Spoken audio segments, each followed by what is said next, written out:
ঘোষণা করছি ঐক্যবদ্ধ নির্ভীক জবিয়ান প্যানেল 2025 সহ-সভাপতি পদে এই ঐক্যবদ্ধ নির্ভীক জবিয়ান প্যানেল মোহাম্মদ রাকিব অর্থাৎ AKM রাকিবকে মনোনীত করেছে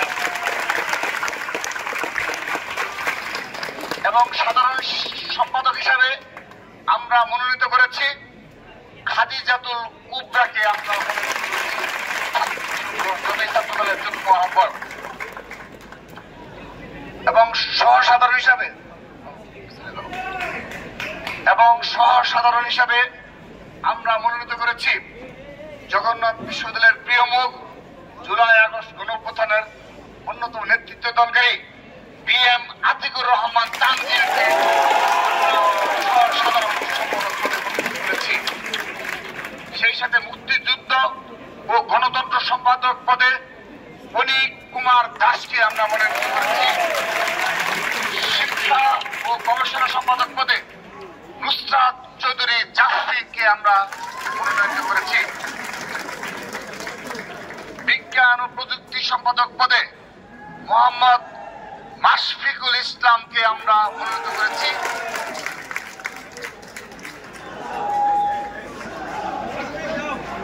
সেই সাথে স্বাস্থ্য ও পরিবেশ সম্পাদক পদে আল শারিয়ার শাওনকে আমরা মনোনীত করেছি। আইন ও মানবাধিকার সম্পাদক পদে অর্ঘ শ্রেষ্ঠ দাসকে আমরা মনোনীত করেছি। আন্তর্জাতিক সম্পাদক পদে মনোনয়ন পেয়েছেন অপু মুন্সি। আমরা সাহিত্য ও সংস্কৃতি বিষয়ক সম্পাদক পদে তাকরিম আহমেদকে আমরা মনোনীত করেছি। তাকরিম আহমেদ।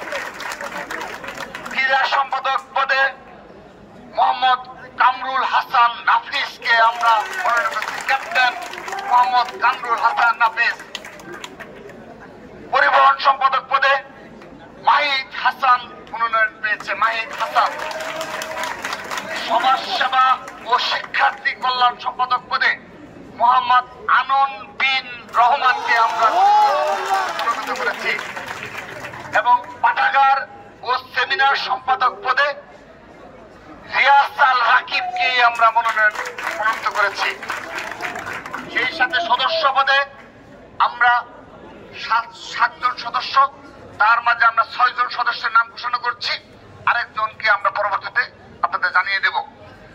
1 নং সদস্য হিসাবে ইমরান হাসান ইমনকে আমরা মনোনীত করেছি। ইমরান হাসান ইমন 1 নং সদস্য পদে এই প্যানেল থেকে ঐক্যবদ্ধ নির্ভীক জবিয়ান প্যানেল থেকে ইমরান হাসান ইমন আমাদের প্যানেল থেকে নির্বাচন করবেন।